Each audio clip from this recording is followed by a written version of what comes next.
listeners, and welcome to this edition of the M-Link Discussion, the weekly podcast that covers everything that you need to know. Today on the program, we're going to be talking about journalistic integrity and what you should watch out for when getting your news. Here in the studio with us, we have North Oakville Today journalist Emma Woolfrey. Welcome to the show, Emma. Hi, Ben. Thanks for having me. So, obviously, there are so many different ways to now learn about what's going on in the world. You've got TV, the radio, newspapers, online publications, blogs, podcasts, of course. I mean, the list just goes on and on. What we're going to talk about today, however, is how you can be sure if your news source is an accurate one, and we're also going to talk to Miss Woolfrey about the importance of accuracy in a news story.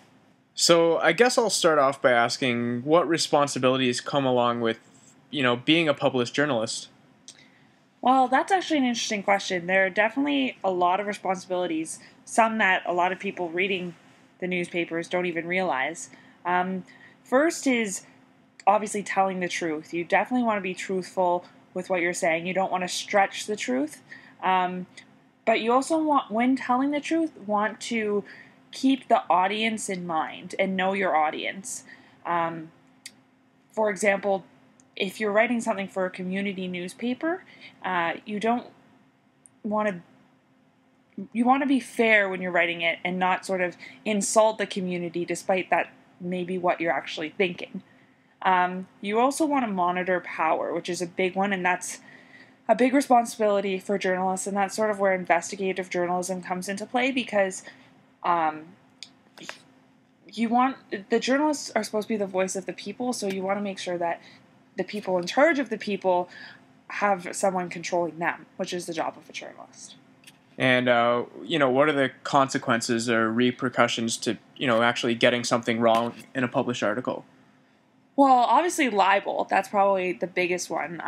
If you say something about somebody that isn't true, they can sue you and you can be out of a lot of money.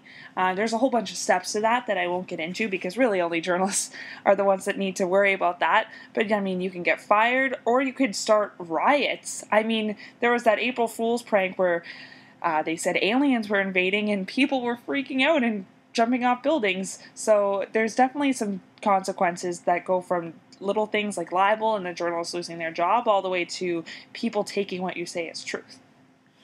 Excellent. Why do you feel that some reporters and journalists resort to plagiarism and fabricating and making up details when it comes to writing their stories? Laziness, to be honest. I don't think that there's any real excuse for it, and it's sad how many people get away with it. I think that when it's convenient for them and they want to somehow insert their opinion, but because a journalist can't really insert their opinion unless they state it's their own opinion, making up sources that have the same opinion and stories like that way they can get their opinion out without really digging and doing the work. Excellent. And, what are a few ways that the public can, make sure that what they're reading is accurate and reliable and not, something that has been fabricated or just an opinion piece? Well, definitely, there are ways to tell that it's easy for a journalist, but for the public, start with a reliable news source. Blogs, it's easy to go online and go on YouTube and go on all these different new blogging websites and read people's opinion, but if you're on a website like the Toronto Star, CBC, BBC, websites like that, that's definitely a good place to start.